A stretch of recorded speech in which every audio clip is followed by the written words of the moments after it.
Hello, everybody. I hope everyone's doing well today. So, I had a couple YouTube channels in the past that I wasn't very happy with, so I got rid of them.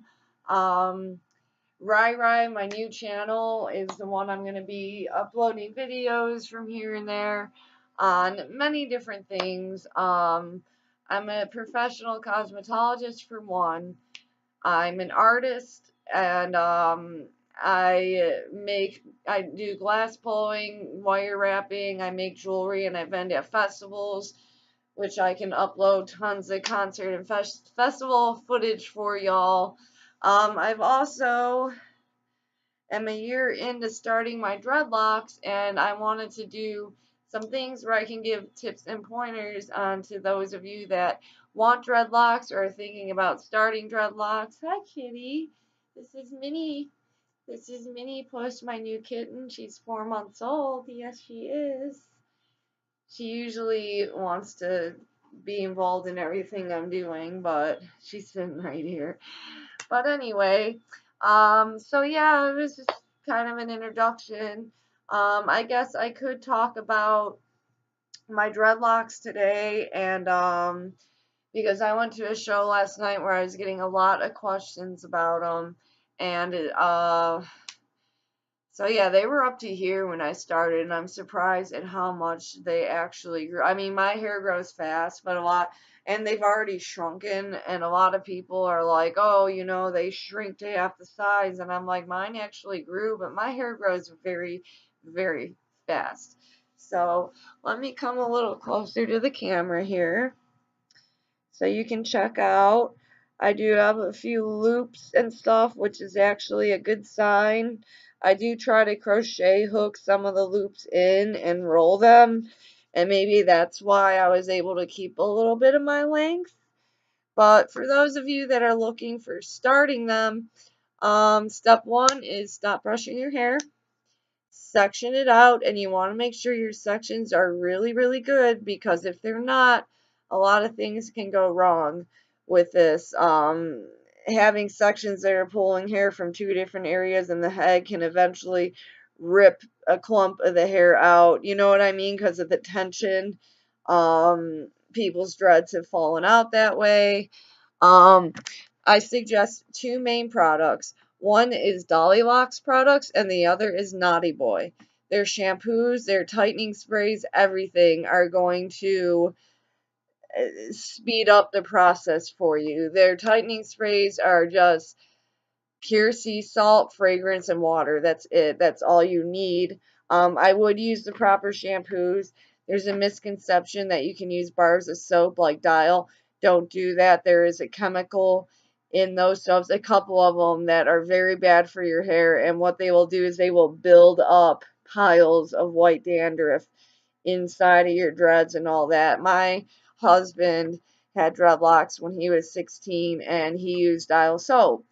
And now, granted, he had thick, curly, crazy, frizzy hair.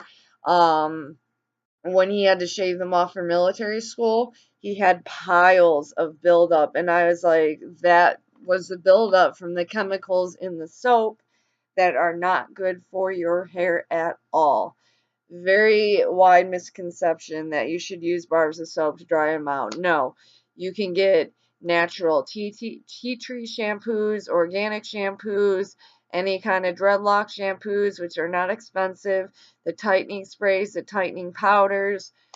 Oh, they even have certain gels you can roll them with to, um, stick them in there. I'll let you guys look through them a little bit. They're doing quite well. Um, I still have loops from here to there. Like, this one's gonna be a double-headed dragon. But I'll take the crochet hook and I'll just pull the loops in and then like kind of roll them. Um, which helps a lot. Like, some of these were really bad. Like, this one's full loops, and these loops were worse. That one's still sticking out bad, but they were like really bad, and I was able to crochet some of them in, palm roll them. Um, so when your hair is wet, the disulfide bonds in your hair are broken. So your hair is in a weaker, more manipulative state, which is why it gets that spaghetti-like texture. So while your hair is wet, after you wash it, good thing to do is go in, pull the parts again apart, the roots of the dreadlocks, because they like to start matting together and you don't want that. And as you do that, you palm roll them while they're wet. And I kind of put tension pulling down to straighten them out because they do shrink, and that kind of helps, you know, keep their length a little bit. Um, but yeah, I'm amazed that my hair was up to here when I started a year ago, and now it's down to here. My hair grows fast, and they've gone through their shrinking phase. I got some, if I can find them, that are going to be short. Like you see how this one's got bumps and then a tail. This tail will get sucked up into this, and the dread will be about this long rather than this long.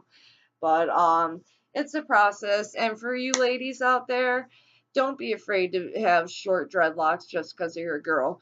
They're a lot harder on Caucasian hair to start when your hair's long. It is easier to start them short because now my hair, I do a little bit of latch hooking, which is where you take a dread, you separate the new growth, and you pull the dread through the root. And now when you do that, you got to go each direction. If you go under first, pull it out, then you're going to want to go to the side, pull it through there, and just keep doing each side until you can't tighten it anymore. I'm lucky enough that my hair grows into the dreadlocks, or you'll have hair that will grow away from the dreadlocks, and that requires a little bit more root maintenance, like lots of latch hooking or interlocking, which if you're not able to do yourself, you'll have to go to salon and, oh, I did my nails today. They probably look like crap on camera, but they're like black, silver, white, and sparkly. But yeah, whew, this vest is a little bit warm. But yeah, just a few pointers on dreadlocks. And when you're starting them out, I stopped brushing my hair. I did my sectioning, which you have to mind your sectioning. It has to be good. If you're not going somewhere to get this done, make sure you're doing good sectioning. You might have to have someone help you in the back. But and then from there, I would back comb each section, and then I would do the twist and rip, which this one might have enough hair on the bottom, which is where you take the loose hair, you twist it together, stick it together, pull it back apart, and you just rip. And what this does is create knots, and it helps them lock a lot faster. And even when you do and you can see that's already kind of staying. A lot of people think dreadlocks are just twisting your hair and that they'll stay eventually. No, it has to be knotted up. So the twist and rip creates knots, helps it go a lot faster. Back combing will lead to more shrinkage. That's why I like the twist and rip. You can do it, stretch it out, palm roll it, and you don't lose much length. As they mature, yes, they are going to shrink a little bit, but that's a good thing. Like you could see the bumps and stuff from where these are going to shrinking. And I get a 1.5 millimeter crochet hook because they're very tiny, and I use that to go in and pull in the bumps. But yeah, anybody could do it. And I mean, anybody can have dreads. If you want dreads and you're like, oh, I can't have them because I'm a girl with short hair, or I feel awkward because I'm Caucasian, things like that. Dreadlocks have been around for centuries. Even Chinese people like the Huns and all that, they wore dreadlocks. Vikings wore dreadlocks. Um, Rastafarian culture made them popular, but when it was blowing up, but it's not necessarily just that. A lot of people see it as that. Um, but it's not just for those people, and a lot of controversy around that. But any hair will dread. The thing with ethnic hair, because it's so thick and curly and coarse and tends to be a less dry is that it does lock up faster and better. Caucasian people have to go through a little bit more to get theirs to lock up. You have to not brush, well, no dreadlocks you should be brushing, but the crocheting, although I have plenty of African American friends that crochet their dreads. But it depends on your hair type and what kind of dreads you're looking for. Different techniques will result in different results. Sorry I look like crap. I didn't put much effort into myself today, but I just wanted to talk about my dreadlocks, and these are not even a year old yet, and they locked up pretty darn fast. So I'm very excited about that. Um, so yeah, like I said, I'm a professional cosmetologist. I don't want my channel to be a beauty channel. I just want it to be the content that I feel like doing. I have lots of random funny videos. I love comedy. I will do tutorials I'll do product reviews on professional products that you should buy from salons. It'll be your mecca as far as skincare products, hair care products, even makeup products. Um, Yes, excuse me. But I'd like to give up a lot of advice on that. I would like to keep doing dreadlock updates and comedy skits and just me acting goofy. I'm a pretty funny person, and I would love to give you guys great content just for the sake of entertainment. I love you all. I appreciate anybody that decides to subscribe to my channel. I appreciate you more than you could ever know. And I'm very excited about starting my new channel.